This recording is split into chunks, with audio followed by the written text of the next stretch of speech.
ku madaxweynaha jamhuuriyadda federaalka Soomaaliya og labada gole ee baarlamaanka federaalka Soomaaliya og golaha ammaanka ee qaramada midoobay og xogayaha guud ee qaramada midoobay og gudoomiyaha midowga Afrika AU og xogayaha guud ee ururka jaamacadda Carabta og dawladda xubnaha ka ah urur goboleedka IGAD og safaaradda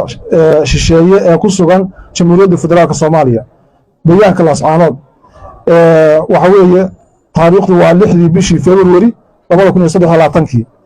sida bulshada Soomaaliyeed iyo beesha caalamku la socdeen waxa 15 sanadood ee la soo dhaafay ka jiray deegaanada SSC Khaatumo dhibaatooyin badan oo ka dhashay joogitaanka sharci darrada ah ee maamulka Somaliland arrintaas oo keentay kacdoonka shacabka ee ku aanbaxay kacdoonka buluugga ah ee ay dadku ku diidan yihiin in lagu qasbo gooni goosad aysan doonayn xasuuq isir sifayn ah shirqoolo lagu beegsanayo haldoorka deegaanka la dagaalanka iyo curyaaminta dhaqaalaha deegaanka ilaa la gaarsiiyey heer hay'adaha caalamiga ah laga hor joogsado deegaanada SSC Khaatumo intaas waxaa dheer xarig jirdilka iyo caburinta joogtada ah ee lagu hayo bulshada SSC Khaatumo ee aan ogolayn kala goynta dalka sababta darteed waxaa magaalada Laascaanood 28 bishii koowaad 2023 oo soconaya ilaa maanta oo bishu 6 tahay shirweyne ay aayahooda kaga tashanayaan isugu yimid dhammaan isimada uqaasha culimada aqoonyahanka haweenka dhalinyarada iyo qaybaha kala duwan ee bulshada wada hadal dheer iyo wada tashi iyo falanqayn qoto dheer ka bacdi waxaa ka soo baxay go'aamadan hoos ku xusan number 1 waxaan cadaynaynaa in aanan sinaba uga mid ahayn Somaliland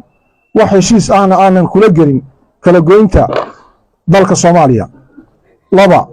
deegaanada SSC Khaatumo dad iyo dalba waxay ka mid yihiin dadweynaha jamhuuriyadda federaalka Soomaaliya waana astaan u taagan midnimada iyo wadajirka ummadda Soomaaliyeed number 3 shirweynaha beelaha SSC Khaatumo wuxuu cadaynayaa in deegaanada SSC Khaatumo lagu dhaqayo xeerka iyo dastuurka jamhuuriyadda federaalka Soomaaliya number 4 tan iyo inta la dhamaystirayo aayaka tashiga deegaanada SSC Khaatumo si waafaqsan qodobka 49aad ee dastuurka ku meelgaarka jamhuuriyadda federaalka Soomaaliya shirweynuhu wuxuu go'aansaday in deegaanada SSC Khaatumo si toos ah u tagto dawladda federaalka si waafaqsan qodobka 48aad farqadiisa labaad ee dastuurka ku meelgaarka jamhuuriyadda federaalka Soomaaliya number 5 waxaan cadaynaynaa in aanan ahayn argagixiso deegaanka iyagana aanay joogin argagixiso balse aanu nahay dadkii deegaanka lahaa oo ay Somaliland si gardarro ah ugu soo duushay isla markaana waxaanu ballan qaadaynaa sugidda nabadgelyada deegaankayaga sidoo kale waxaanu iskaashi buuxa oo amni la yeelanaynaa maamulada iyo deegaanada deriska ah number 6 dadkii lagu laayay muddadii 15 sano ahayd ee maamulka Somaliland ka talinaya deegaanada SSC Khaatumo waxaanu u aqoonsanahay inay ahaayeen xasuuq isir ku salaysan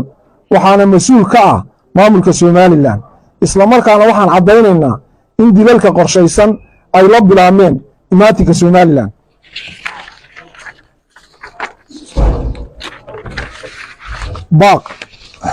baaq shirweynuhu wuxuu ugu baaqayaa maamulka beelaysan ee la magac baxay Somaliland in ay xushmayso rabitaanka iyo go'aanada dadka deegaanka SSC Khaatumo ee ku salaadeena ku sugan deegaanada SSC Khaatumo si shuruud la'aan ah waxaan ugu baaqaynaa isimada culimada uqaasha iyo dhammaan waxgaradka reer Sheekh Isaxaaq in ay ka qayb qaataan sida ay uga bixi lahaayeen ciidamada Somaliland deegaankayaga loogana baaqsan lahaa colaad iyo cadaawad dheeraata oo saamaysa dadka walaalaha ah ee deriska ah waxaan ugu baaqaynaa beesha caalamka iyo hay'adaha xuquuqul insaanka in ay baaritaan degdeg ah ku sameeyaan xadgudubyada maamulka Somaliland ka geysatay 15 sanadood ee la soo dhaafay deegaanada SSC Khaatumo shirweynaha beelaha SSC Khaatumo wuxuu ugu baaqayaa kana codsanayaa dawladda jamhuuriyadda federaalka Soomaaliya iyo beesha caalamkaba inay hadda wixii ka dambeeya si toos ah ugala xiriiraan wixii khuseeya danaha SSC Khaatumo hoggaanka lagu doortay shirweynaha maadaama ay haystaan ogolaanshaha bulshada deegaanada SSC Khaatumo gunaanad shirka waxaa lagu doortay gole hoggaan oo ka kooban 45 xubnood oo ah hoggaanka rasmiga ah ee arrimaha SSC Khaatumo waxaanu soo dhaweynaynaa wada hadal kasta oo nabadeed haddii Somaliland ciidamadeeda si buuxda ugala baxdo deegaanada SSC Khaatumo qodobada ka soo baxay shirka ka tashiga deegaanada SSC Khaatumo waa qodobo la isku raacay laguna midaysan yahay waxa wax lagaga bedeli karaa oo kaliya kulan ay u dhan yihiin dhammaan saxiixayaasha heshiiska oo ah ismada iyo uqaasha beelaha SSC Khaatumo waa dhamaad